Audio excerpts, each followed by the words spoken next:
The following is a special presentation of iRacing on LSR TV, your home for sim racing.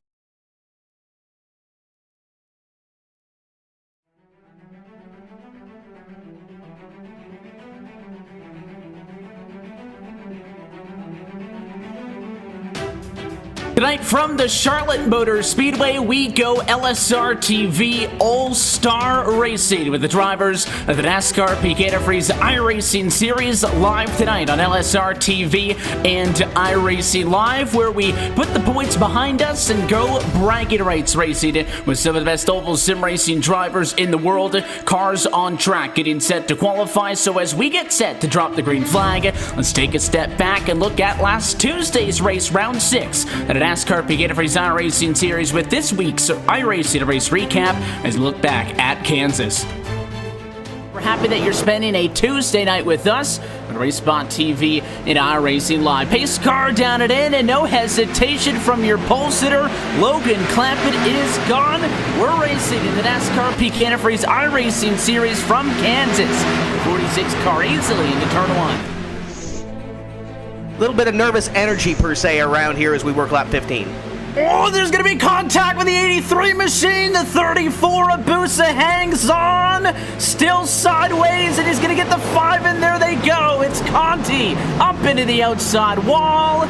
More traffic trying to come through, and there is finally the caution flag at lap number 15. That all started way back in turn 4. Keegan Leahy is there. He has caught Zach Novak. It's 2 car lengths between your top 2 as the 15 has seen that number 24 VRS car get bigger and bigger and bigger in the rear view, and now he's going to look to the inside. Is Keegan Leahy for the lead position, and he's going to make this thing look easy like Zach Novak is standing still. Keegan Leahy to the top of the board. You can see the speed difference by the 78 machine. The one thing I'm going to be watching, Randy, is that interval between he and Keegan Leahy. If Clampett does have the ability to make this on one stop, Leahy's already pitted, so Leahy's got to make one more stop as well. So essentially, you're looking at these two drivers now head-to-head. It's a 20-second advantage for Clampett that Leahy's going to have to try to make up. If Clampett gets to his number and is able to pit before Leahy catches all the way back up to him, the advantage then swings in Clampett's favor. So that's going to be a good indication, watching the interval between the top 2 on just how close these guys are going to end up. That is, again, if those fuel numbers fall into the green. It's getting ready to go time. Some of these drivers are going to have to come down onto pit road. The question is when and what lap they decide to head down to get service on their car, and keep an eye on that Logan Clampett car as everybody else continues to pit. He continues to move a little closer to the front. There goes Keegan Leahy to pit road. Your leader's going to come down onto pit road, lights the tires up, trying to get it woe down to pit speed. Keegan Leahy, check that Logan Clampett right now, 15th. Hurst going to come down as well. Novak in the 15, Hurst, and that should put the 46 of Logan Clampett to the race lead in this one. Trying to go head-to-head with wherever on track Keegan Leahy's ended up. The tire advantage is definitely in Leahy's favor. Clampett right now going halfway down the back straightaway. Leahy is scored in 9th position. He's on the front straightaway, so that is a half of a racetrack, almost a 3/4 of a racetrack advantage for Clampett, who right now is about a second slower per lap. And looking at the time sheets, with about 30 or so laps left to go, if you can maintain that speed, you'd catch him. The problem is, those tires aren't going to stay nice and fresh like that for Leahy for long. Those intervals are going to get smaller and smaller and smaller. The 24 car's got to work right now at a 20-second deficit.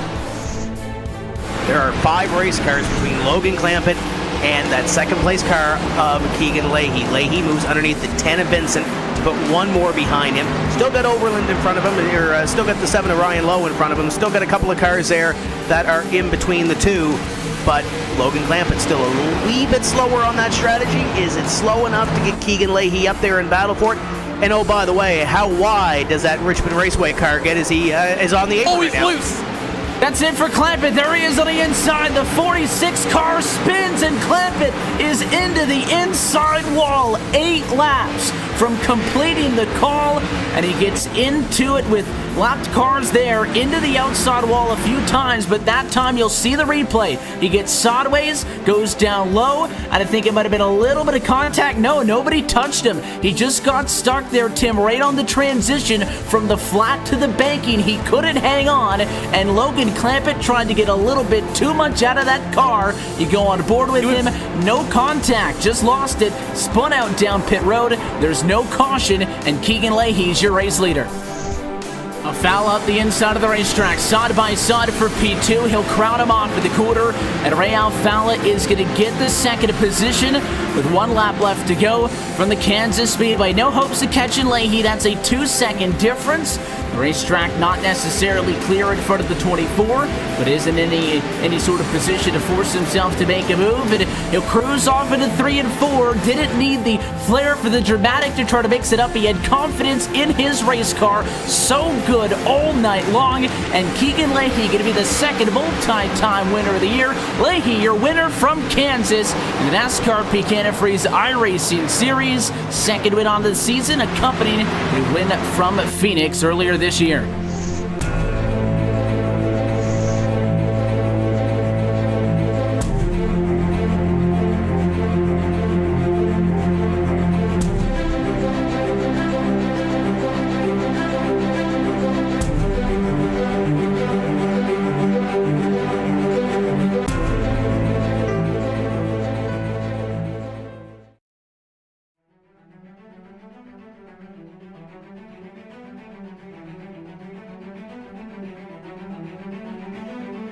And live from the Charlotte Motor Speedway, LSR TV, with you to say good evening, sim racing fans, and welcome to tonight's LSR TV All-Star Race annual invitational event featuring the drivers of the NASCAR Antifreeze iRacing Series, and we're happy that you're with us out of your home for sim racing at iRacing Live. Myself, Evan Pasoko, Brian Macklin, Tony Stevens upstairs with you. Cisco Scarbus is downstairs, twisted and tweaking at aisles, and bringing us to you this evening. And Brian, Charlotte Motor Speedway, NASCAR's backyard, and what could also serve as a preview of things to come, because in a little bit less than a week from tonight, the drivers of this NASCAR Antifreeze iRacing Series going to head to Charlotte, longest race of the calendar year, next Tuesday on Race Spot TV and iRacing Live. But tonight it is the LSR TV All-Star Race, and it is quite literally the best of the best tonight, going head-to-head for bragging rights.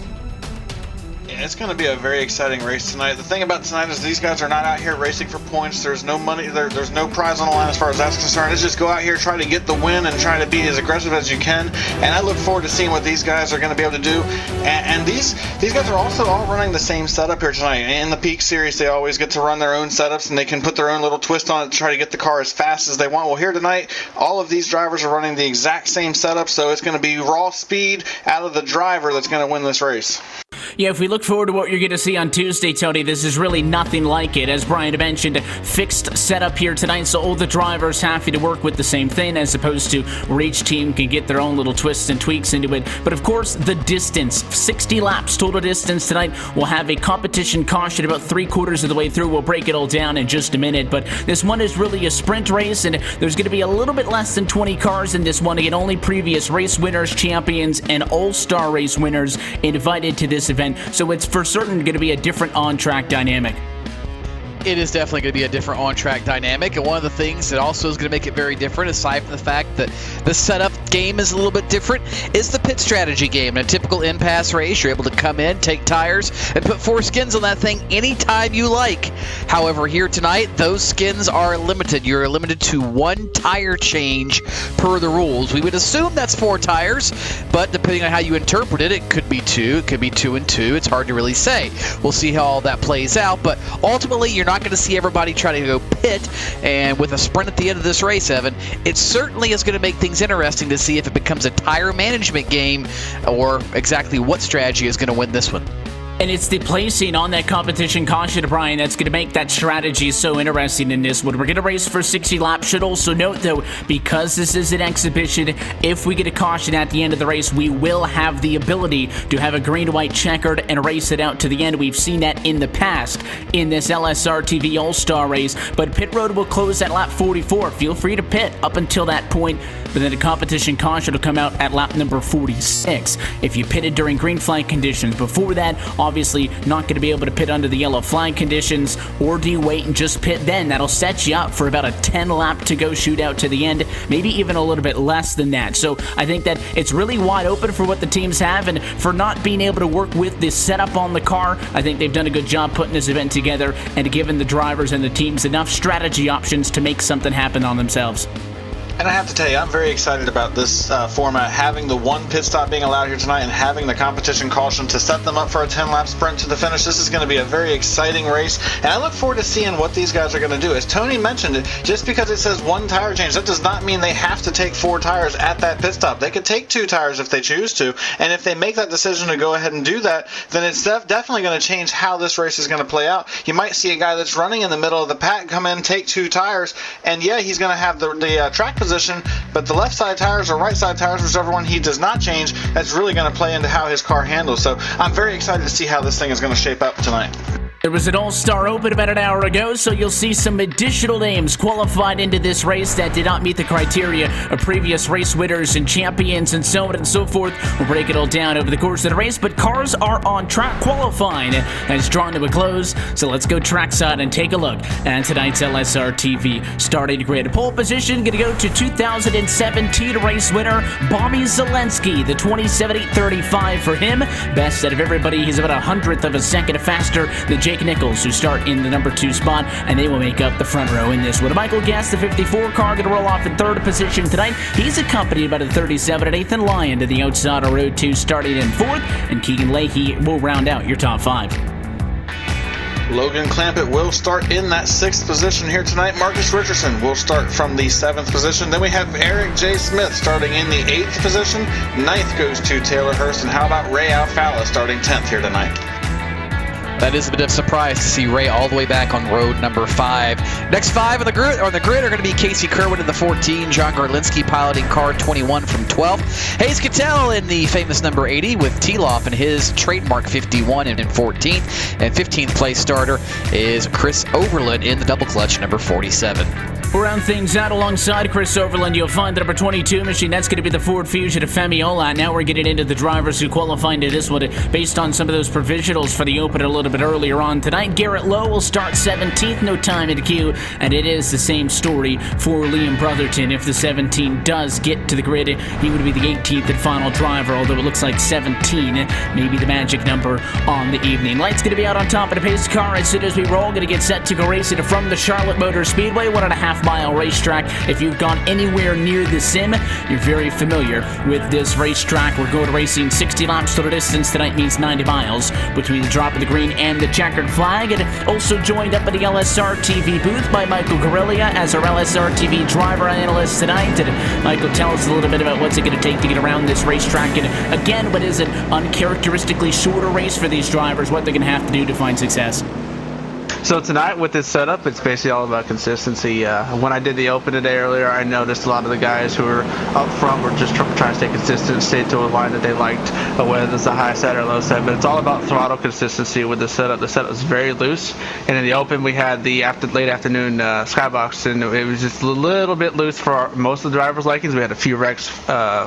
One wreck had at least 10 cars in it, but tonight, and now it's a little bit darker out, the weather's a little bit cooler, so these cars should be a little bit tighter, and they're just going to have to try and find whatever line works for them. Cars are going to be released this time by, again, format 60-lap total distance, competition to caution, about 3/4 of the way through this contest at lap number 46. Green and white checkers if we need, fixed setups, and of course, if it gets to that point, and like we did in the Open a little bit earlier, cautions are on, so keep an eye on restarts tonight. But as the pace car gets set to head down to the safety of the pit lane, we're happy that you're spending a Thursday night with us at LSR TV and iRacing Live. No hesitation.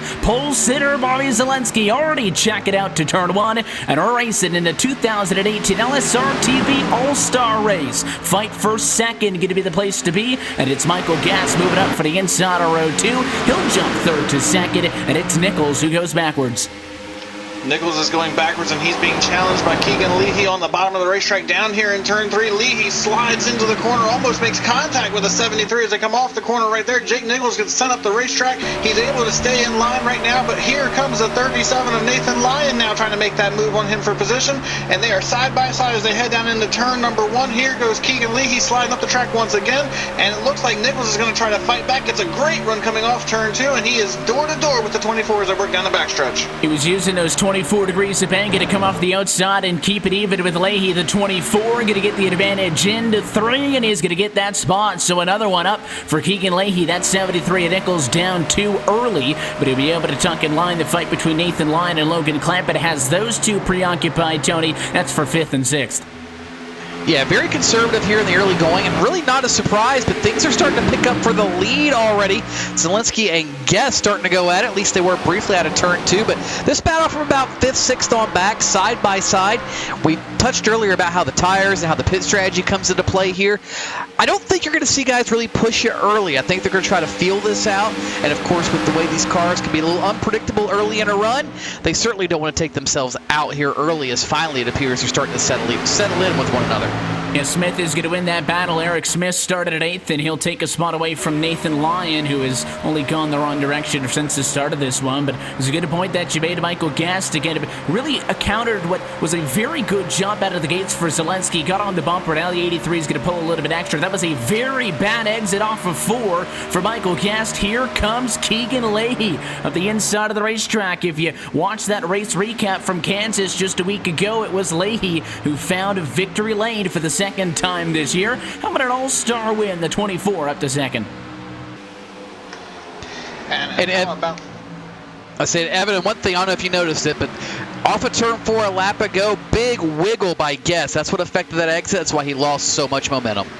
And here it also Brian issue with the 47 to Chris Overland, who had a very similar issue off of the corner.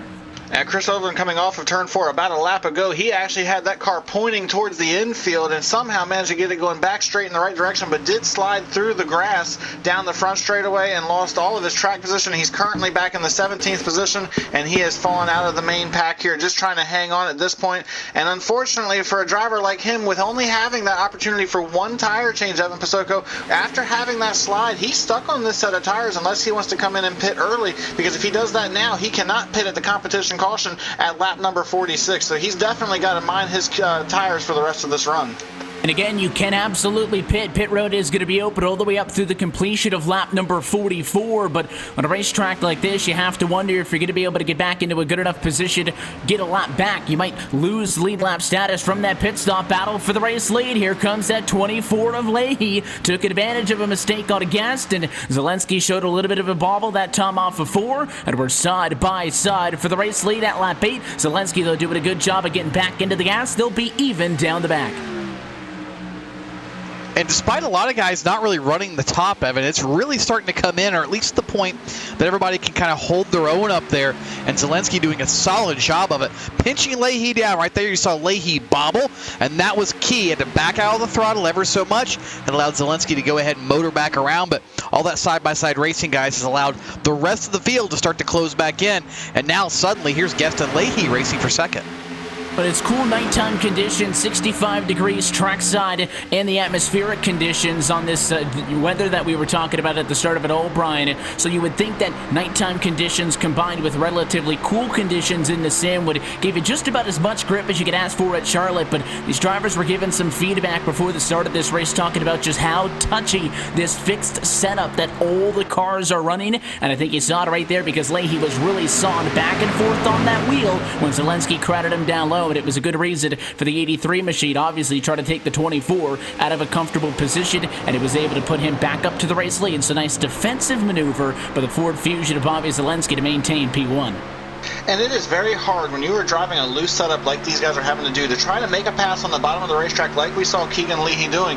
It's very difficult to do because when you're down on the inside of another car, you have to put more wheel input into the car in order to get the car to make the turn and actually be able to get past him. And so when you are driving that loose setup, it becomes extremely difficult to do. And you saw that right there as he got very loose when he was battling for the race lead. And now he goes to the outside down in 3 and 4 trying to make something happen. Did not get a good run through the corner, but he's going to get a very good run run coming off the corner, and it's going to be interesting to see where he goes to the bottom of the racetrack for the lead. Here comes Keegan Leahy once again. If you can get it on the second try, Zelensky to go defensive as they head off into the 24 degrees of Aiken, working lap 12 of 60 at the LSR TV All-Star Race. Big bobble off by Leahy that time. He kept his foot in the gas. Zelensky almost going to get all the way clear. The 24 still has inside positioning down at this end of the racetrack, but look at Zelensky right there. Pinch him down as much as he can. Look good in the center, but Leahy comes back off of the corner, but again, keeps that nose in there stubborn as he tries to take over the race lead from our pole sitter. And again, you've got to be ever so careful not to burn those tires up. We're still only on lap number 13. 12 of the 60 laps completed. We're, 20% of the way through this race, guys? And when you're racing this hard this early, that usually does not bode well, at least assuming you don't plan to take tires in the mid-stages. So, again, all this is dependent upon everybody's strategy, but certainly some good hard racing here early as what was a 2-3 car breakaway has quickly become one giant pack once again. And you see the 24 trying to go back to the inside. Jake Nichols tired away at around from fourth. So we've got two sets of 2x2 up front. The top 7 cars all separated by less than 1 second. Leahy again comes up short. He'll tuck in line, but that move by the 73 Nichols was successful. And that blue Ford Fusion to get a move up from 4th to 3rd position. So the 73 car, who started second, Brian, outside of the front row, but had a very bad couple of opening laps, dropped way back. Lower end of the top 5 there, has now started to work himself back into the conversation, taking advantage of Michael Guest. A part of me almost wonders if maybe Jake took a little bit of a conservative approach to the start of this race, and he just decided he was not really going to run this car very hard. He wanted to try to manage these tires because, as we mentioned, he's only got one pit stop or one tire change in this race. You need these tires to last the entirety of this first stage because you do not want to have to take those tires before you get to that stage caution. So he's definitely doing a good job now. You see he's back up into that 3rd position, and he's been very consistent since then. And how about this battle for the race lead really starting to shape up again as here comes Keegan Leahy on the outside line. He took a very high approach through 1 and 2. That time was up against the wall and got a great run coming off the corner. Closes right back in on the back bumper of our race leader now as they go into 3. And it wasn't even necessarily a mistake by Zelensky that time. The first time Leahy got to him, saw that back end get a little bit tail happy off of Ford. That's when the 24 set him up. The tri-oval here at Charlotte, quad oval really, if you will. Those 2 distinct kinks leaves that inside wide open. So Leahy will go back to the inside of the racetrack and see if he can get it the 4th time around. And at this point, Tony, the 24 goes down, can't get it, just jumps back in line. I think more so concerned about just keeping some sustained pressure up on Zelensky. Maybe find that 83 machine at a tough spot. One small bobble and that 24 is there. He could pounce on it and get the job done. But so far, Zelensky very disciplined, keeping his eyes on that rear view mirror. And as weird as it sounds, Evan, it might actually be beneficial for him to have the nose tucked up underneath somebody else. Why? Well, we've documented and we've seen how free this setup can be. You can see everybody having to manhandle these cars in corner exit. You get close enough to a guy, you start to take a little bit of weight off the front nose, which can help to actually tighten the car up. And now, it might not be the best thing for speed or for passing. Hello, as Leahy had his hands full there off turn 4. But if you get close enough to a guy, maybe you don't have quite that pressure on the nose and have that happen, but already now we see the battle for second because of one little bobble. Nichols looking for P2, but Leahy going to motor right back around on the outside. It was a big mistake by the 73 of Jake Nichols. He was just making up for a poor start in this one, and he's going to lose 2, if not 3, because Logan and Clampett, the number 44 Toyota, quiet, but has stayed inside of the top 10 throughout this race. He comes up, takes a spot away for the 73, and there's that one car, Marcus Richardson, Brian, another name that we haven't said all too much about. He jumps into the conversation as well. Again, this is your top 7 that were all within 1 second of each other, but even on those wider shots as we swing through the corner, there's really not a whole lot of separation all the way through with the top 14 or so cars in this race. Cattell, Overland, and Laughlin, they've dropped off of a little bit in 17th, 16th, and 15th respectively, but everybody else up front very much engaged as we see Nichols and Richardson still side by side in a fight for P5.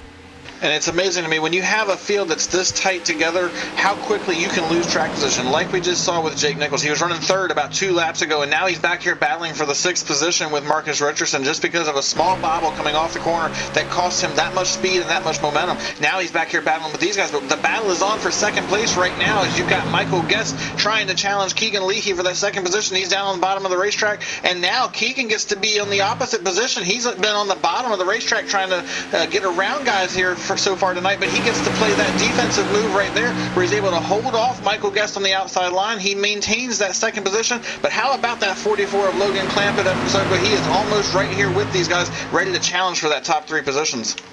On the point that, Tony, you were making as well, not burning up and eating up at those tires. Clampett really didn't have that big launch out of the gate. Started this race at a P6, stayed there for the better part of the opening, now 22 laps of this thing, but it started to creep into the conversation after we've spent all this time talking about how hard everybody else is fighting. Just look at Nichols, who has been up and down this top 5 a couple of times tonight. He's already all over the back of Clampett, so maybe the 44 being a little bit more conservative and maybe methodical is the word that you need to use could pay off for him in the long run, as we're about halfway to the competition caution.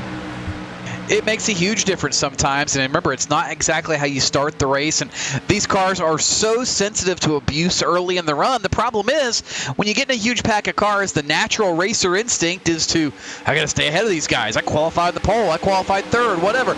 I got to stay ahead of these guys, and you get into a lull or a false sense of security to where you start thinking you're running just as hard as they are. Meanwhile, you get guys like Clampett that are further back, able to conserve their stuff, and as lap times fall off, as grip levels decrease, guess what? Here he is now inside the top 5, and we see this battle for 4th continuing with the 73 of Nichols, the 44 of Clampett. And again, nobody really doing anything crazy, and I guess that's the good news if you're up front, because you start to trust all these guys you're around at this point.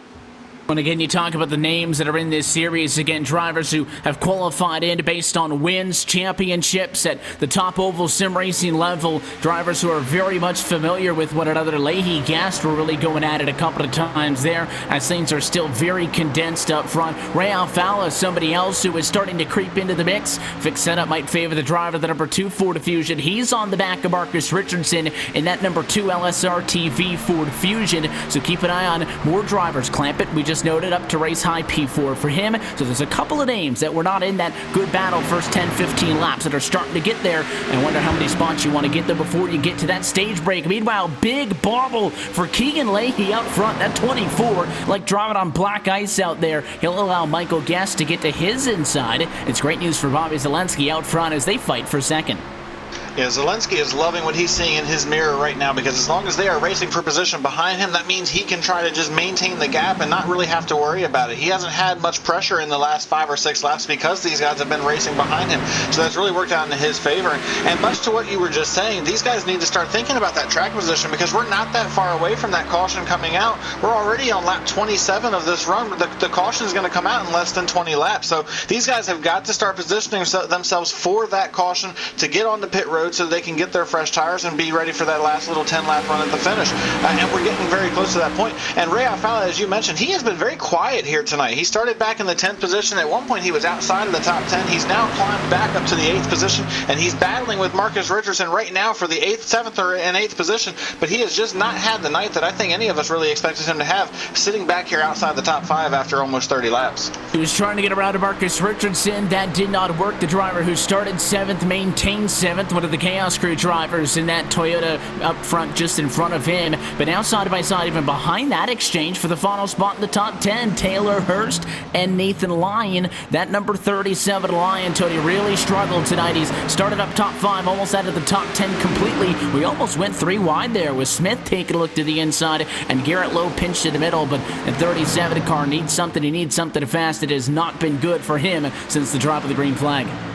No, not at all. And when you're back here at this point in the field, you're in the hornet's nest. I mean, you know, or at least you think that you are better than where you're running, and you start to get a little bit frustrated. And this is the time of the race and the position in the field where you can get a little over aggressive because of frustration, make a mistake, and take yourself and or some of your fellow competitors out. So you've got to really exercise patience when you're back here like this, because this is not a place. We mentioned these are all champions, winners, and so on and so forth. They're not used to running 8th, 10th, 12th and having problems getting around guys. So you're going to run into problems where guys start to get frustrated as this night goes on, and maybe being up front, track position is where it's all going to be at, because at least so far it appears everybody's going to do the whole tire thing around that competition yellow.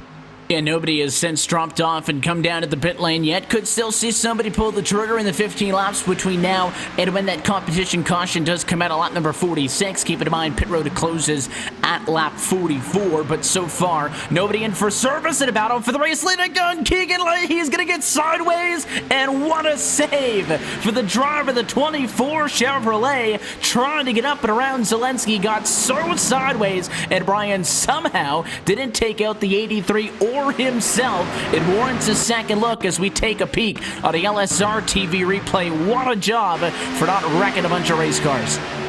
I'm not sure I've ever seen a car get as loose as we just saw Keegan Leahy get and not end up as a wreck. I mean, that was absolutely incredible. And the fact that he was able to keep it off the door of Bobby Zelensky right there, I cannot believe that he was able to do that. That just shows why these drivers are where they are right now, why they're in this all-star race and why they're competing for this victory. And it's absolutely amazing. But what that did allow Evan Basoko is now Michael Guest has climbed into the second position, and he has moved up the racetrack in the last handful of laps. He's been running that high groove on both ends of the racetrack as his preferred groove, and it's really working for him. As you see, he gets a great run into the corner, gets a little bit of a bobble through 3 and 4. That's going to hurt his momentum, but he was really on his way as well. Michael Guest now gets sideways coming off turn 4. Somehow he hangs on to it, but that killed a little bit of his momentum, and now he's got to try to build it back up and get back to the 83. That just kind of proves the point that we were talking about earlier. Drivers talking about how loose these cars are. Guest was way up to the outside wall, and somehow Keegan Leahy's still there in third and not dropped out of the top 10 after bringing that car so close to crashing out of this race. And if you're Michael Guest, Tony, why not try the outside of the racetrack? That 24 got a good 7-8 looks down low, wasn't able to do anything with it. So if Zelensky seems comfortable enough being on the outside of the racetrack, try to take that away from him. He does, but do you hear that? Listen. Dun-dun, dun-dun, dun-dun. That will be the theme music for number 2, Ray Alfalla, quietly working his way forwards, trying to get around Casey Kerwin and Jake Nichols a moment ago. He has crept right back into the middle of this, and guys, as the multi-time champion who ultimately has the most say-so in this whole invite event because he created the concept a few years ago, well, he probably has more input, I would think, on the setup. I don't know, but the whole setup thing, but it seems this certainly does favor Mr. Alfalla because look now, late in this run, just like he always seems to do, that 2 car is headed right to the front, and it's almost time to open the pay window, so to speak. Well, look at the 73 and the 14 side-by-side bobble in every which way. The 2 car doesn't seem to have those as noticeable shakes and shimmies that everybody else has been having, and he wants to get in here to mix it up with his fight. Does he dare go to the inside of the 14 to make it 3 wide? No. He'll stay behind Kerwin for the moment. If he could get by both of these cars in front of him, he would crack top 5 for the first time tonight, and there it is, corner exit. 3 wide in a fight for 5th. Alfalla has been so good at that undercut all night long. He's got the inside positioning now. Can he clear the 73 off of the corner? Nichols up top, stubborn, still side by side. Another big bobble by the 14 at Kerwin. These guys doing everything they can not to wreck these race cars. And as you mentioned, the one thing you're not seeing out of that 2 car is any types of bobbles. He's able to get that car pointed to where he wants to go, and he's able to just drive that car off the corner. And he has no problem with this thing whatsoever. Where you see everybody else really kind of sliding around coming off the corner, Ray Alfalla is just pointing that car right where he wants to go. And that was a great move. I love the 3 wide move. That's what this race means. He's up to the 5th position now and just about a second behind the race leader. And now he's put himself in a position where if he can just gain a couple more spots, he could be in contention for the win when it's all said and done. We're less than 10 laps to go into that competition caution to see these guys on pit road. If he could be top 5 for the trip down to the pit lane to maybe sneak away with a spot there, definitely in a position to maybe fight and make some noise late in this race. Still Zelensky 1, Guest 2, Leahy 3. Logan to clamping it out, Ray Alfalla 4-5. Casey Kerwin there in the number 6 spot in a side-by-side fight for 7th between Jake Nichols and Taylor Hurst. The 74 of Hurst get back out of that one, and well, that'll allow Nathan Lyon to get a spot back. One of the few times the 37's gone forwards. He's had a rough go at it. He's looking to turn things around as we head towards that competition caution break. All 17 cars who started this race still on the lead lap as maybe a fight for second in the works. Leahy tucks back in line behind Guest. This time by caution, going to be 6 laps away. Not very far away in that instance, and now's when if you're going to make some moves, they could pay off substantially later because, as we mentioned, guys, it's only a 10-lap sprint to the finish. That's not a lot of time, and I think, quite frankly, we haven't said anything, but we fully expect a little bit of carnage during those 10 laps, and that just cuts down the amount of laps you have to make something happen. So you really need to move yourself forward now if you've got something underneath you to do it. And that's what we see with Leahy and Guest trying to get things working as they make their way to turn number 3. The Guest ride on the top side of the racetrack, still holding firm though, trying to keep that position as they work down the front side. When it goes back to Michael, what we were talking about with you right at the start of this thing, some of the incidents that were in that All-Star Open event, how does what you're seeing on track right now compare to what was going on earlier? Well, I'm seeing a lot of what happened in the earlier Open today. When you guys see these guys get to the middle of the corner, they want to gas up, but as soon as they do that, you see them bobble, the car over-rotates in the middle of the corner, and that's where you see these guys get these huge runs on other guys that are making mistakes ahead of them. That's the one thing I'm noticing, but another thing I'm noticing that I didn't quite see earlier was that outside line being predominant right now. There's one point in the race where I saw at least half of the top 10 just riding that high side lane, and if you could really work that bottom, like you see Keegan Leahy right there trying to make a pass on Guest and trying to slide up there. You see right there that little bobble he had right there is kind of what everyone's been having. So if you really know how to work that bottom lane, you're really quick, but right now it looks like the high side's the predominant lane. And you can see the 54 and the 44 in this three-way fight for second right now, all working up on the outside of the racetrack. This is a big battle right here on track ride between Guest, Leahy, and Clampett. I know you're inside of the top 5. That puts you well within a position to fight for the race win in this thing, but there's definitely a big difference between restarting with 10 laps to go in second and restarting with 10 laps to go in fourth, and all of that up in the air right now amongst these three.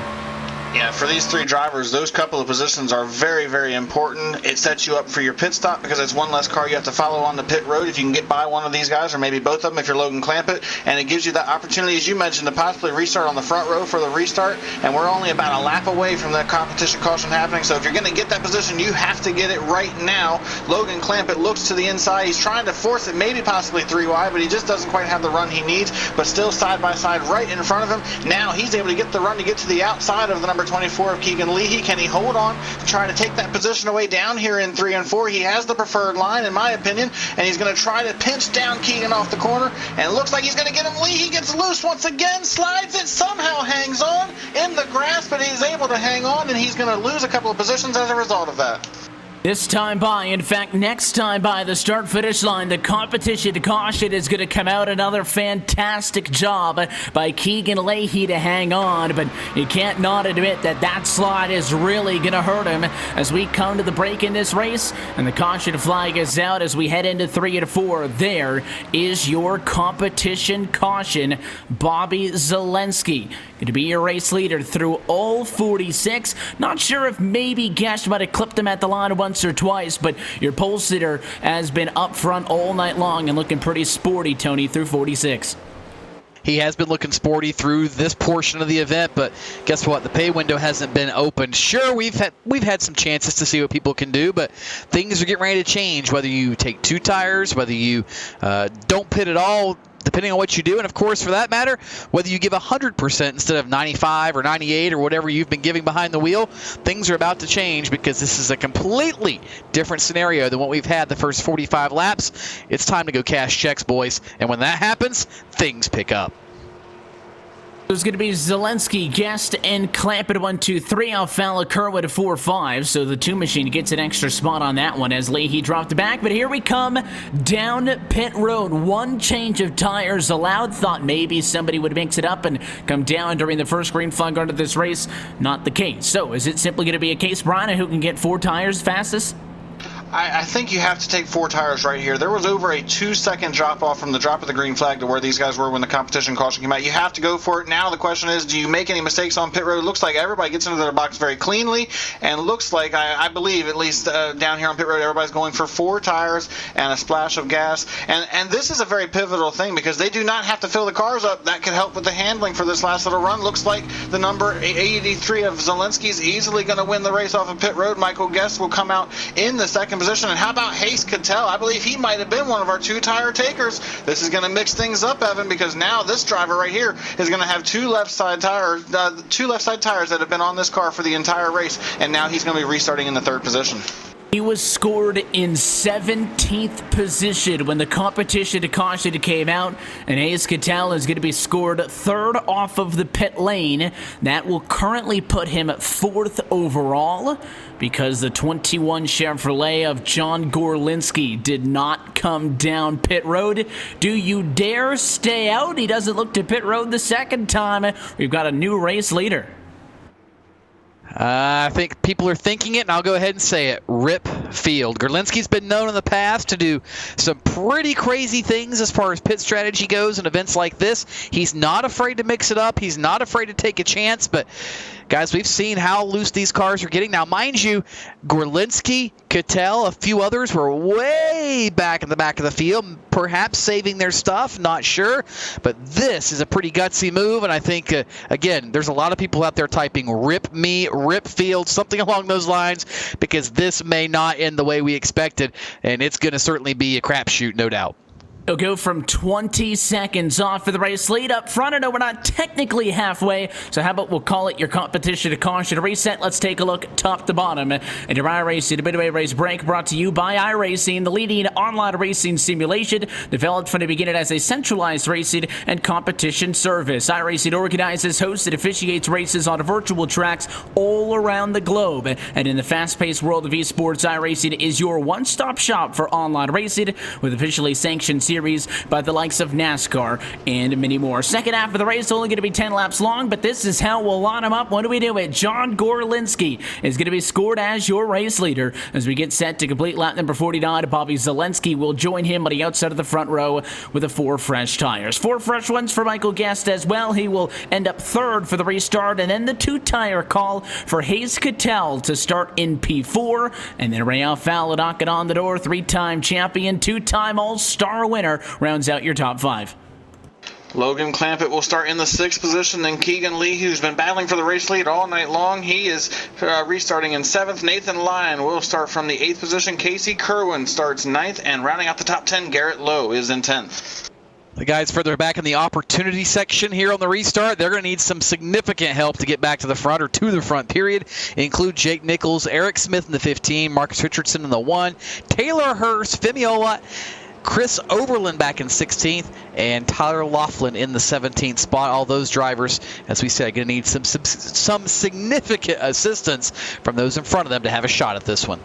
That's how we'll re-rack and restack them at your competition to caution to reset. It's but a look at your iRacing, a midway race break. For more information on the wide variety of sim racing possibilities online, you visit iRacing.com and sign up today. Also go iRacing.com/membership for more information. 10 laps to go to the end at a race that has technically been caution-free. What is going to happen in the 2018 LSR TV All-Star Race? No tires. John Gorlinski can't get going. And we're 3 wide for the race lead already. Zelensky topside through to P1.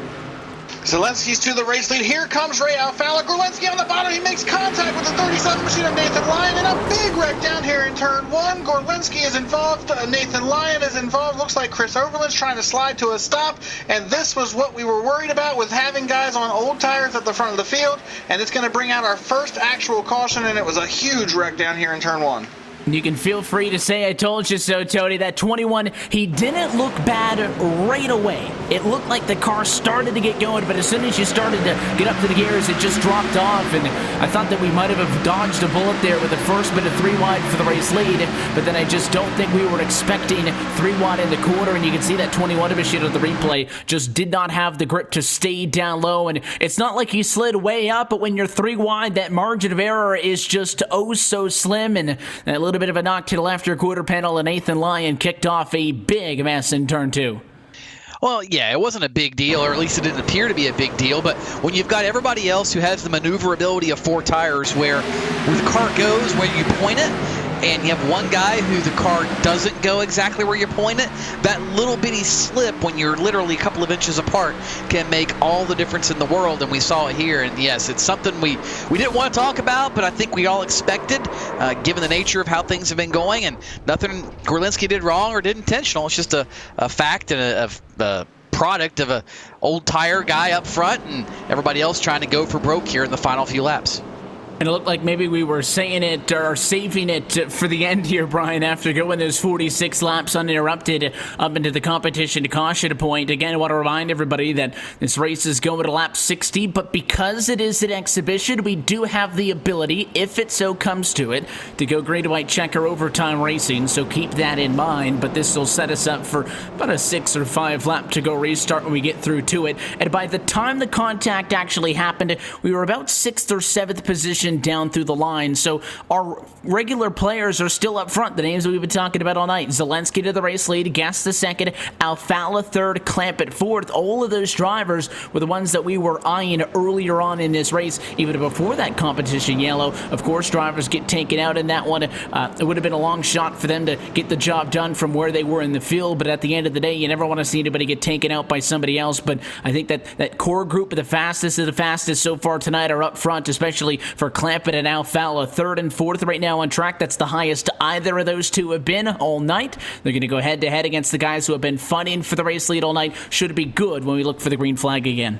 Well, I'll tell you what, right now, if that caution had not come out, I think Ray Alfala was in a prime position because he got an incredible restart getting around Cattell, getting around the 21 of Gorlensky. He was in 3rd position, and he was right on the back bumper of Michael Guest when that started happening. And I believe that he is in a very prime position for this restart. We have not really gotten to talk about Ray Alfala very much here tonight. He started back in the 10th position. He rode around on the back half of the top 10 for much of that first part of this race, but now here he is, and he's proving why he's the champion of the Peak Series. He's proving why he wins races in the Peak Series. He is around at the end of these things, and that's why he's going to be a very big factor in this thing here tonight. And it shows that definitely the experience coming into play, the drivers definitely having to work with, for the most part, conditions in which that do not favor their driving style. Again, it is a fixed setup all-star event. All of these drivers used to driving setups that have been very carefully tested and tuned to their driver preferences. So everybody definitely showing why there's some of the best drivers out there in oval racing, and of course the drivers that make up the 2018 NASCAR Peak Antifreeze iRacing Series. Always fun to have these exhibition events with you here at LSR TV and iRacing Live. The LSR TV shootout earlier in the year with Daytona Speed Weeks. Of course, as always, the LSR TV All-Star Race. Big thanks to Ray Alfala, everybody else who put these events on. But as we look to the start-finish line and the lights go out on top of the iRacing.com pace car, Tony, we buckle back in, restart, due up, 5 laps left to go. And this is the money time, guys. Now, we do have the green-white checker, keep in mind, that is available if something back up. That is available when something happens here in the final 5 laps or so. It's going to be all about how fast you can go, how big certain parts of your body are, and for that matter, well, let's just say how long you can hold your breath, because this is going to be absolutely intense. That's all there is to it. 5 qualifying laps with another dozen cars around you. This is what it's all about. Zelensky on the front row, obviously going to be the control car for this one. Has from when the pace car drops down to the pit lane to when they actually exit that restart box to go. So the 83 has a plethora of options if he wants to put these guys in his rear view mirror. If you're Michael Guest, you really need a good jump. The outside was not very good on the initial start of this race. You do not want to allow Ray Alfala to get up and on your inside just like that. Here we go, though, maybe for the last time from Charlotte Motor Speedway in the 2018 LSR TV All-Star Race. There goes the pace car, and there goes the control car. Zelensky, check it out, as side by side we go with Alfala and Guest.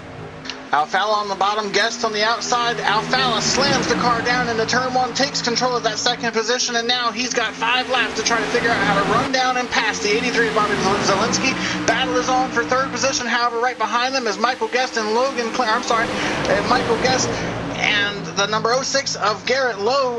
Where did he come from? They're battling for 3rd now as they come off turn 4. And Lowe wants to get into this mix. He's on the inside of the racetrack. What this is all done is it's kind of botched Lowe to clamp it out. He's behind the 54, outside of the 06. They nearly made contact, should say, going off into turns 1 and 2. So it's a roadblock that nobody can get by side for 3rd and 4th position. But Alfala is clear of that. He needs to catch up to Zelensky. Right now, that's 3.5 car lengths. 3.5 car lengths, but 1 lap ago, he was about 1/10 of a second faster than Bobby Zalenski. He has reeled him into about 1.5 car lengths that time by. Ray Alfala's 16 to the leader's 23, another 2/3 of a tenth. So Alfala is quicker. Problem is, can he get there in time? Because he and everybody else got caught sleeping on that restart. If Zalenski is able to take this home, guys, that restart was the moment of the race. He caught everybody still snoozing. Michael Guest made a mistake from 4th. He slips back and loses a little bit of time. Popsicle 6 in the air, though. 2 laps to go. Brian, if they make it to the white, this race is going to be official. Alfala clues it in. He'll now go a little bit higher at 1 and 2 to mix it up.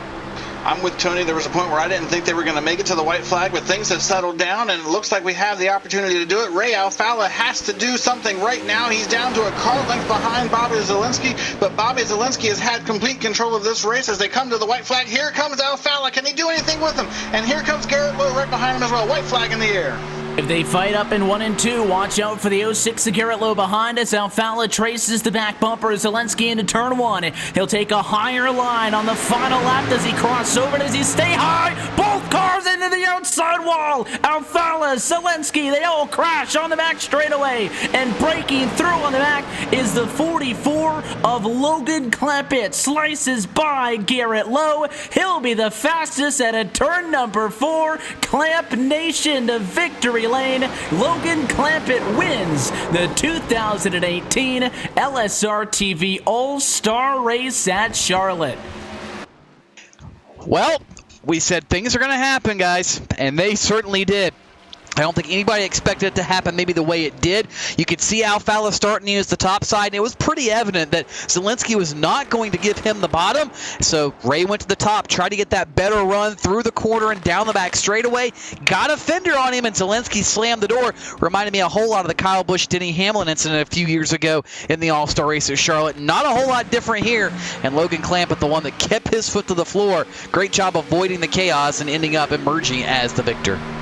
And with that 2 machine of Alfala coming, Brian, you know that the 83 was used to be there. It almost looked like Alfala thought about going low, and maybe the 83 machine choked up on the wheel a little bit as Zalenski to hold the bottom, and that might have loosened him up that little bit extra, because as soon as Ray committed to the outside, you could see the 83 wiggling, and he might have been able to keep it out of the fence if there was no car up there, but the 2 machine of Alfala committed to try to make that pass up top just as Zalenski broke free, and those 2 cars ended up into the outside wall. And somehow Logan Clampett going to be the one that finds a small sliver of space through. You would think that would have set up for Garrett Lowe, but the 06 got barely clipped on the back end of Ray Alfala's machine on the way through. The C's part for the 44, and he was home free. What a final 1.5 miles. That was absolutely insane, and I'm with you. I thought that was going to be Garrett Lowe's race to win right there, but he just, that little bit of contact, it broke his momentum, and Logan Clampett was just on the pedal. He did not lift, didn't blink. He just drove right through it and prayed, basically, and came out with an incredible victory. You got to feel bad for Bobby Zalenski, though. I'm fairly certain he led every lap of this race. As you mentioned, Michael Guest might have chipped him at the line a couple of times, but Zalenski was in control from the drop of the green flag until halfway down the back straightaway there on that last lap, and unfortunately, due to some really hard racing, he's going to end up finishing way back in the 14th position. So not the night that he expected to have, especially considering how fast he was all night long. You would like to think that if this is next Tuesday, maybe those drivers don't make those moves late, but the only thing that matters in an All-Star Invitational is the race win and nothing else. They definitely went for it, and at the end of the day, Logan Clampett going to be the driver who gets the win, qualified into this courtesy of a 2016 win in the NASCAR Peak Antifreeze iRacing Series, and now he can call himself an LSR TV All-Star Race winner from the Charlotte Motor Speedway. They're still cleaning up the mess down in 1 and 2, so what we'll do is take this opportunity to step aside, and when we come back, the LSR TV post-race show, we'll break it down some more, and we'll talk with the top finishers here from Concord, North Carolina. You're watching LSR TV's coverage of the LSR TV All-Star Race on iRacing Live post-race show. When we come back, Logan Clampett is your race winner.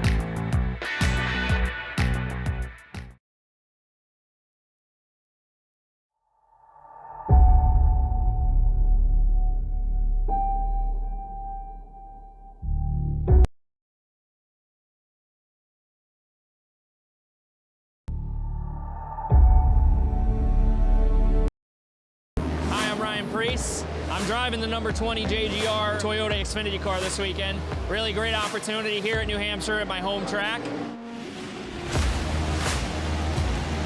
Daytona. So that's what's great about it, and we have a fast car for tomorrow.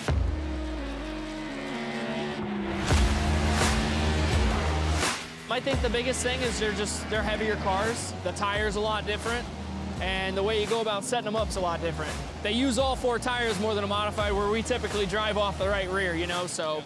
Well, actually, it's funny. I raced NASCAR race in 2003 before iRacing came about, and then when iRacing came about, my friend Kevin Iannarelli, who works at iRacing, kind of told me, hey man, you need to switch over to this. And when I did, I was like, oh my God, this is like real life. So I started using it as a tool of mine to really prepare for modified races, whether it was Stafford or Thompson or Loudon, Bristol. And then obviously the Xfinity Series last year, going to road courses, trying to get laps, and use it as a tool that can get me as prepared as I could be without actually doing it. So it's been great.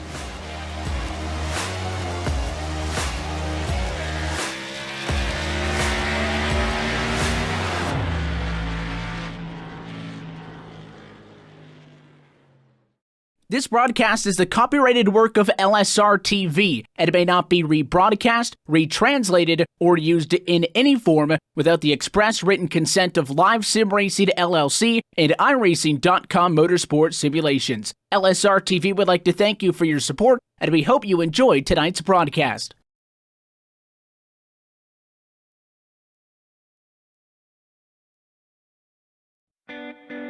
And back live from the Charlotte Motor Speedway. LSR TV's coverage of the LSR TV All-Star Race. Continuing tonight, the annual NASCAR Antifreeze iRacing Series Driver Invite Exhibition is drawn to a close, and after what would be considered a tame opening 46, it got fun in the final 10. Logan Clampett is your race winner. We'll get trackside, get some reactions and all of that good stuff in just a minute here, but first, before we do that, let's take a look top to bottom at your LSR TV full race results. Logan Clampett started in the number 6 spot. He's your race winner after going 4th to 1st on the back straightaway with less than 1 lap left to go in this race to get his first All-Star win. Garrett Lowe looked like he was going to be in position, ended up with a P2 result in that. Michael Guest 3rd. Keegan Leahy had a heck of an up and down night. He ends up 4th in all of this. And how about Marcus Richardson quietly coasting to round out your top 5?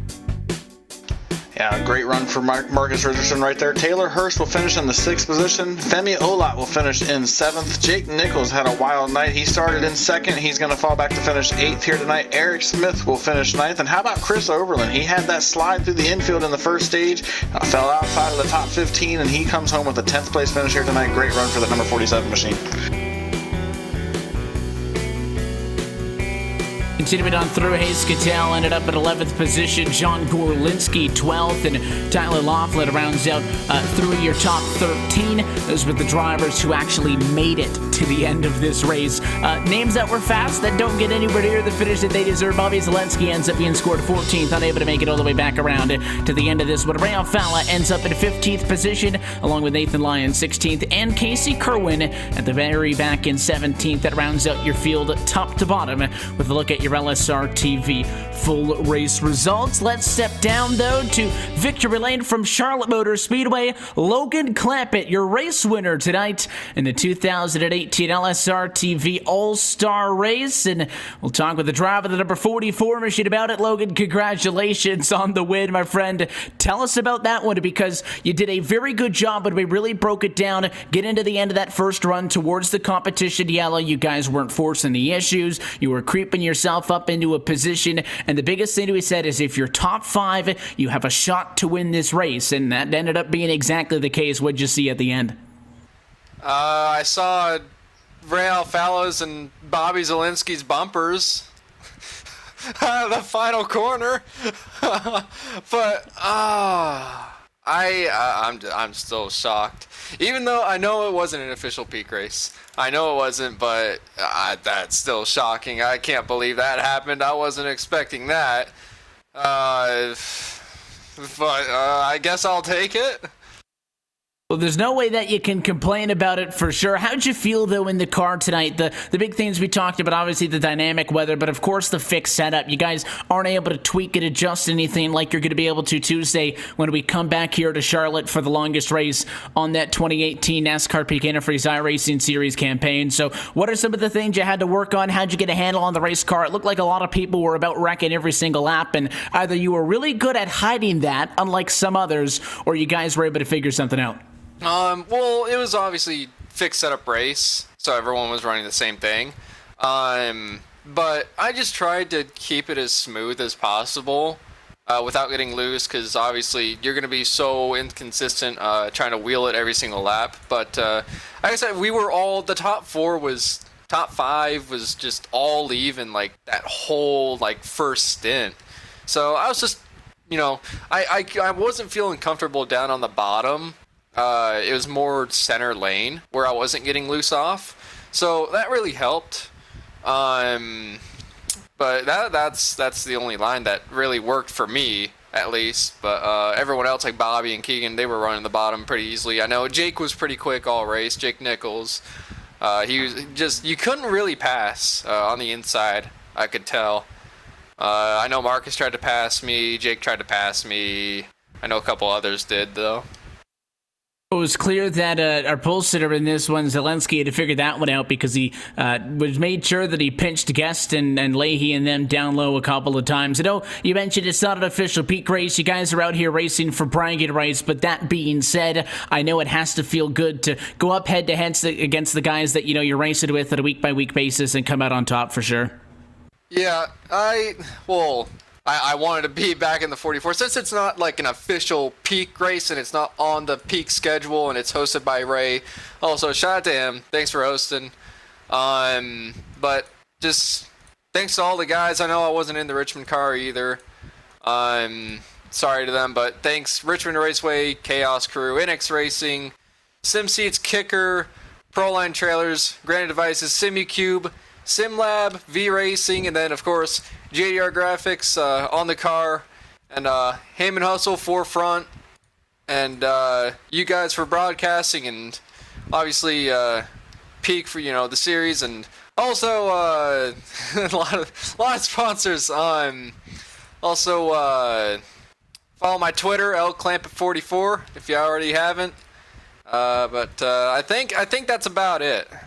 I think you covered all the bases, and hey, that's never a bad problem to have. Logan DeClamp, your race winner tonight from Charlotte at the LSR TV All-Star Race. Logan, we appreciate your time. First off, joining us tonight, and then, of course, giving us some time here post-race. Congrats on the win, and best of luck. Maybe we'll chat with each other on Tuesday. Thanks, Evan. That is the driver who came out on top of all of the chaos, no pun intended, and, well, driver who almost stole the win in this one was Garrett Lowe, was right there in the mix. Brian Backlund had ended up with a P2 at the end of the night. You're down trackside with the driver of the 06 Chevrolet. Yeah, I'm down here with driver of the 06, Garrett Lowe. Garrett, you were so close to possibly stealing the All-Star win when everything happened on the backstretch with Bobby Zelensky and Ray Alfala. It looked like the seas had parted for you, but unfortunately you caught just a small piece of that, and that ended up killing your momentum and allowed Clampett to get by and take us to your night, and obviously that last lap.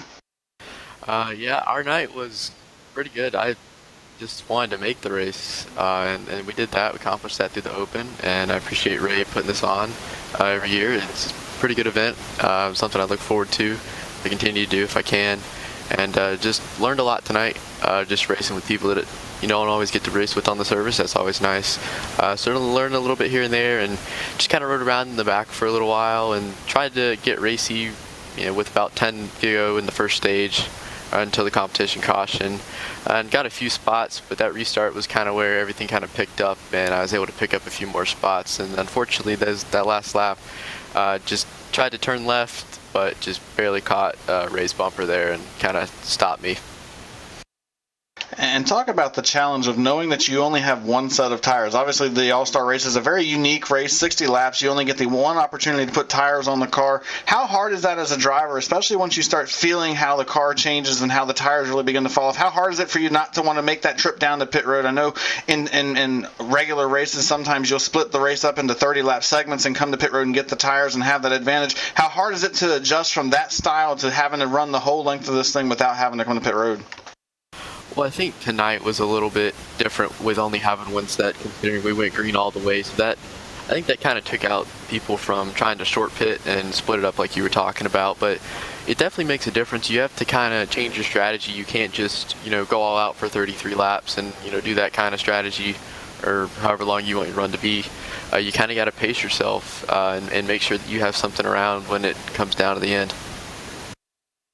And you started all the way back in the 17th position. Obviously, you did not qualify. You started back there, and you had to work your way through the field. You were obviously the biggest mover of the night, moving up to finish in the second position. How hard was it for you? Because we saw a lot of guys in the front part of the field that it was very difficult for them to make passes and actually be able to climb up through the ranks. You did a pretty good job tonight, obviously, starting from back there and getting up to second. Yeah, well, I had a great spotter and crew chief team up on the stand tonight. Michael Van Isdal, Cody Knapp Miller, Brian Emmerman, all the guys at FSR kind of helped me tonight and guided me where everybody was running, what lane was kind of working when. And most guys, I could tell, were really struggling on the bottom. And I was struggling on the bottom from center off. Everybody else, was kind of struggling to the center, and everybody would kind of push up a little bit, but I was able to kind of run the top. I believe I was up by the wall for about 4 or 5 laps, and I started clicking off laps and started picking some people off. But then the caution came out there for the competition yellow and kind of stacked everybody back up, so I wasn't really able to move too much more around because we had so many cautions there at the end. Well, 2 cautions, but close together. Well, obviously you did a good job, and you've already thanked a couple of your teammates, the spotter, crew chief going on. Who else makes it happen for you on the 06 machine here, Garrett, tonight? Sponsor shout-outs, who makes it happen for you? Just everybody at 5-Star Racing, appreciate their help through the Road to Pro Series to make it to the NASCAR PK Antifreeze iRacing Series next year, hopefully. Well, good luck in that road. We hope to see you there as well. Congrats on your second place finish here tonight, and good luck in your future endeavors. Thank you. Garrett Lowe starts from 17th here tonight at the Charlotte Motor Speedway in his first All-Star race here, and he comes home with a second place run here tonight. Great run for the number 06. Now Tony Stevens has caught up with the driver who was loose more than he was going in the right direction. Michael Guest finishes in third place here tonight. Tony, you're down there on pit road with him. Yeah, Michael, you had a good run early. Let's talk first about the first part of the race. What was so different in the first part of the race compared to the end, and why were things so much calmer in those first 45 laps? And was that the car you thought you would have in that final 10-lap sprint? Yeah, at the beginning of the race, I was just buying my time up in the top 2 or 3. I was running the high line. It was working pretty well for me up until the final 5 laps of the stage, and it was all good for that. Coming in P2, I think it was, on the pit stop, I took a lot more fuel than I should have, and it made me pretty loose on the last run, which, being up on the high line, it made it pretty hard to hold people off regardless with the loose car. But all in all, it was a pretty successful day for finishing third out of all that. Yeah, third place, never a bad run. Obviously, in the All-Star race, you'd like to be P1, but we saw what happens in P1 at the All-Star race on the final circuit. What was it like from your vantage point through turns 1 and 2 and all the way back to the checkered flag in those 30 seconds? Oh, yeah, it was insane. I was just getting my car back together after being loose a couple laps before, and coming in 1 and 2. And I saw Ray trying to get on the outside of Bobby, and I knew something was going to happen because, it's the All-Star race, so you knew it was going to happen. But once Bobby came up and they ended up wrecking, I saw Clampett and Garrett both just go straight through the wreck, and I knew if I still wanted a shot at the win, I definitely couldn't live for the wreck. So luckily I was able to miss it, and fortunately for them, they missed it too. So. Well, you got through it. You got back to the line, P3. Looking forward now, what does this race do for you and your notebook and everything you've got to look forward to here in the next couple weeks? Yeah, we've been having some rough finishes, but we've definitely had the speed in the other races. So I'm hoping with this momentum that running fast in this race hopefully carries over to the next one, and hopefully we get a good result out of it. Well, we'll certainly find out, guys. That is Michael Guest, third place finisher here this evening in the All-Star race.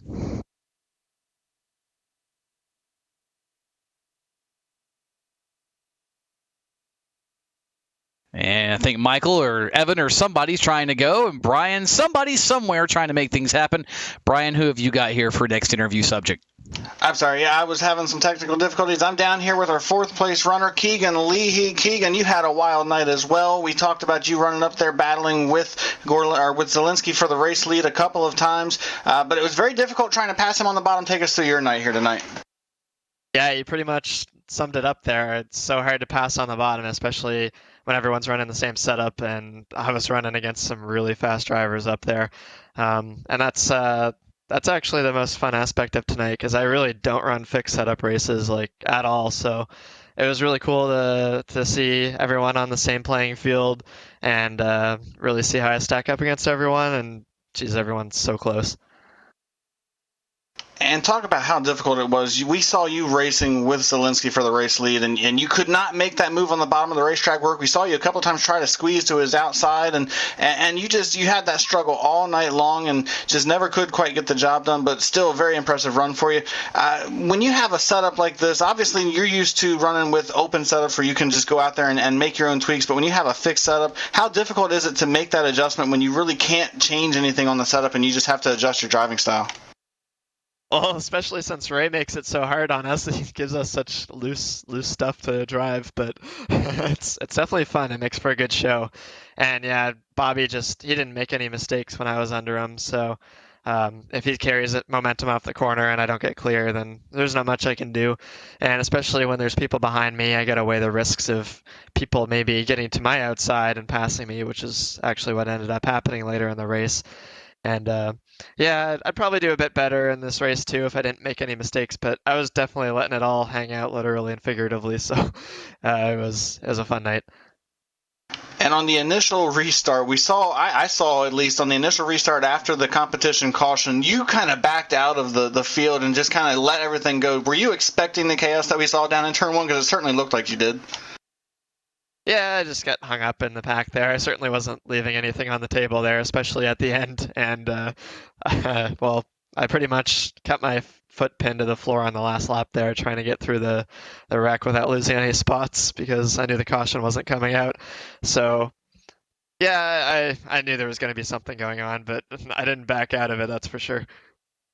A fun night for sure. You come away with a good finish here tonight. P4 for the number 24 machine. Who makes it happen for you on that number 24? Sponsor shout-outs. Who do you got to thank tonight? Yeah, well, if you got a picture of it up there on the stream, I hope it's not too mangled up, but I got Virtual Racing School on the hood and quarter panels and the rear deck lid and everything, so it's really great to have them on board. And thanks for Chris Shearburn for spotting me tonight. That was pretty fun. Yeah, unfortunately, we saw that you had a little bit of a mess coming across the checkered flag there, but a great run nonetheless, and we look forward to seeing you in the future. Thanks, Brian. Keegan Leahy finishes fourth. He goes for a ride coming across the checkered flag, and an incredible night for them. And now it looks like Marcus Richardson is down here on pit road with our own Tony Stevens. He finished in the fifth position here tonight. A solid night for the number one machine. Yeah, very quickly dropping by with Marcus, and Richmond's on the quarter panel. And they call it the action track, but this mile and a half, double the size, but it looked like a short track, at least in the final few laps tonight. Briefly take us through your evening. What did you see, especially in those final couple of circuits? It was really, really hard to pass with this Virginia is for racing lovers Toyota Camry. It just, I couldn't get off the corner to get by anybody. And I was stuck racing Logan there for pretty much the whole first half of the race, and then almost spun out and ended up in the back, and then got a little damage, and then that last direct there, I'm not too sure what happened. It looks like I think Bobby just got loose and came up into Ray, and I just didn't lift. And I just stayed in it, and then I got up to my buddy Femi a lot there, and I kind of helped him through the corner to get the spot. Hey, well, at least you're honest. That's Marcus Richardson, guys. Had a little bit of fun and not afraid to use the bumper even at these high speeds. Evan? Sometimes it comes down to that, and somebody else who experienced his fair share of contact late in this race was the driver of the number 2 machine, Ray Alfala, battling for the race win in this one. Outside on the 83 is Zelensky, oh so close to maybe trying to steal this one at the end, and unfortunately it'll end up a P15 for the driver of the number 2 Ford. Ray, tough go at it for you guys in a fantastic spot. You crept up and were in quite good position, in fact perfect position, and I guess you could argue at the end. Tell us about it. Man, what a finish that was! I guess if you're gonna wreck, make it big like that at the end. So, I'm not mad. Bobby and I were in the same, channel, communicating all race, and we knew it was just, we were going for the win. And I told him, maybe he should have not slid up, and maybe we would have gone side by side down the last lap, and he could have still just moved me or something in turn 3. But it's. All goes on the last lap of the All-Star race, so that was a lot of fun. Obviously, all night long, you guys started in maybe not the perfect position. Tell us about that qualifying effort earlier on. You guys ended up at about 10th position or so on this fixed setup. We saw a lot of guys getting real loose. You guys seem to, though, have a much better control of it, maybe a little bit more comfortable on that setup, and, didn't blow the guys out of the water. We saw a couple of guys go 4 or 5 spots right out of the gate. You guys seemed to really methodically kind of pick your way through, and it ended up putting you in the right position at the end, but tell us about that. Yeah, I was trying to save tires because last year I went out there and kind of hot lapped up front, and then we got a yellow, and since you can't change tires, you can only change tires once in this race, and pretty much everybody waits till the 10-lap shootout to do it.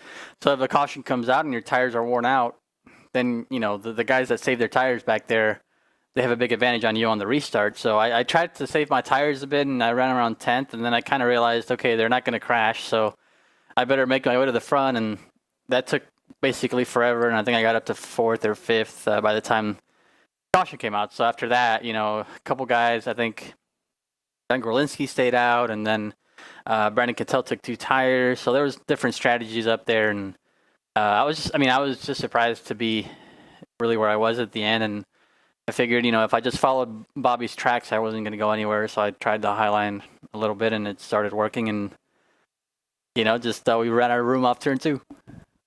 Someone tells me if a similar incident were to happen maybe on Tuesday, it wouldn't be quite the same result down post-race. You're the one who puts on these events, the All-Star races and the the shootouts during Daytona Speed Weeks and all of that. What does it mean for you and, to get everybody together in a setting where the points and all of that doesn't matter? You guys can just kind of lay back and have some fun on track with each other.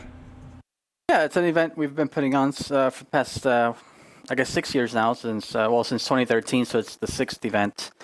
And I know a few guys couldn't make it today because it's a Thursday, and normally everybody has Tuesday nights open. But now with the Road to Pro series, I didn't want to have it on a Tuesday running against that series. So, the turnout wasn't probably as big as it usually could have been because of that. But still, we had a solid field, and it was a lot of fun. And I think it was just entertaining to watch. It's a unique race. We're all in the same setup. We're all just kind of out there. The setup is not great, it's pretty loose and kind of out of control, but that's what makes for a good show. Obviously, coming up Tuesday, going to be right back here around 7 of the 2018 NASCAR Peak Antifreeze iRacing Series. A lot longer than this race. How you guys feeling going into that one as we start to get to that middle point now of the year? I feel pretty good. We had a pretty good car at Kansas, and we've been making gains on our intermediate stuff, and after Charlotte, we'll get a big tire update. So we'll see what that changes, how that's like. But yeah, the race next Tuesday is totally different. It's 300 miles. It's our longest race, so it'll be hopefully we end up in victory lane there. But right now I'm just kind of excited looking at replays, looking at pictures and stuff after the race because it was a blast. And that one will be right here on Tuesday, Race Spot TV and iRacing Live. Everybody has been giving you a shout-out down to post-race weight. Ray will give you an equal opportunity sponsors and shout-outs. Who do you want to say hi to?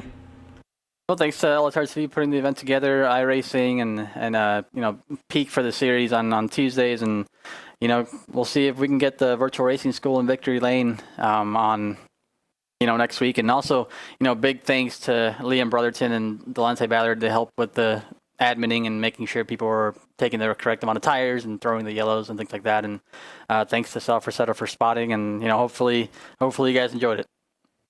15th place finisher tonight, but he walks away with a smile on his face. Ray Alfala after a hard-fought night. Ray, we appreciate your time, and we'll catch you on Tuesday. Thanks. See you guys.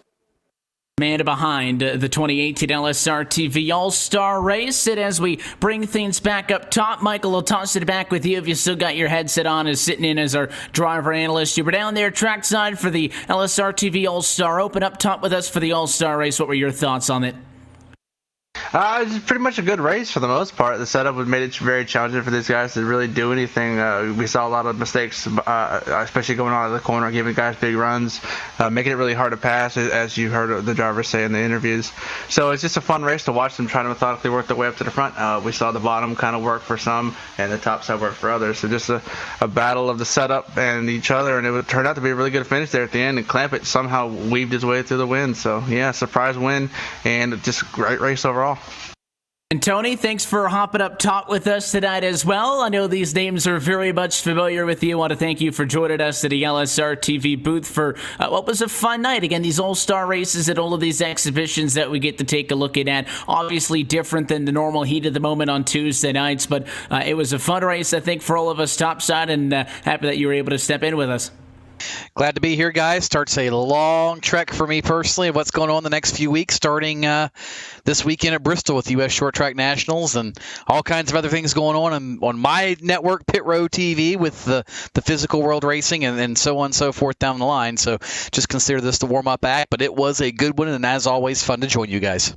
And we get to hear you every once in a while on Wednesdays as well with our coverage of the Cars Sport Tour. We look forward to that for the rest of the year. Brian Backlund, a lot of stuff coming up on LSR TV and iRacing Live over the next couple of days. We'll catch you when we get back to it on Monday night. But as well, your closing thoughts on this All-Star race that Logan Clampett, 4th to 1st, final time down the back straightaway to get the win. This was a blast for me to get to do here tonight. I've raced with each of these drivers throughout the last several years, and to get to sit here and just see how good these guys really are, and to be able to call the action that they put on the racetrack for us was a lot of fun, and I can't thank you guys enough for bringing me in here tonight. And as you said, we got some action going on Monday night here coming up for real sim racing, so that's going to be a lot of fun as well. Be sure to tune into that if you haven't already, because Monday nights are always a lot of fun for us, Evan, and obviously me and you are on that every single week, and it's always a blast. And the good news is you don't have to wait till Monday to catch us again. You don't have to wait till Tuesday to get some sim racing action in as the NASCAR Peak Antifreeze iRacing Series returns next week, because we've got some action coming up right here on LSR TV and iRacing Live. Before this week is up, we got tomorrow off, but it's our Saturday night doubleheaders as always. It all gets kicked off at 9 o'clock Eastern Time with the Bootleg Racing League Outlaw Modifieds, immediately followed at 10 o'clock Eastern by the United Sim Racing BNC Lawn and Landscape Truck Series. You can find a full broadcast schedule on our website at www.livesimracing.com. But the best way to stay up to date with us, and with a little bit of special news dropping in the next couple of days, make sure you're following us on social media. That's a like on Facebook at facebook.com/LSRTV official. And you can also follow us on Twitter at LSRTV for more information. On behalf of the entire team, though, at Live Sim Racing LLC, DJ Lyon, Laura Lawson, everybody behind the scenes who makes these things happen on a night in and night out, and of course a week in and a week out basis. Drew Adamson, the whole crew at iRacing, Jason Allison at iVog.co for the graphic support, Ray Alfala for organizing tonight's event, and for your broadcast team tonight. For myself, Evan Pisoko, for Brian Backlund, Tony Stevens, Michael Guerrilla, and Cisco Scarbuso, I want to thank you for tuning in and congratulate Logan Clampett as your 2018 LSR TV All-Star Race winner. We'll catch you next time on your home for sim racing and iRacing Live. Until then, though, good night from Charlotte.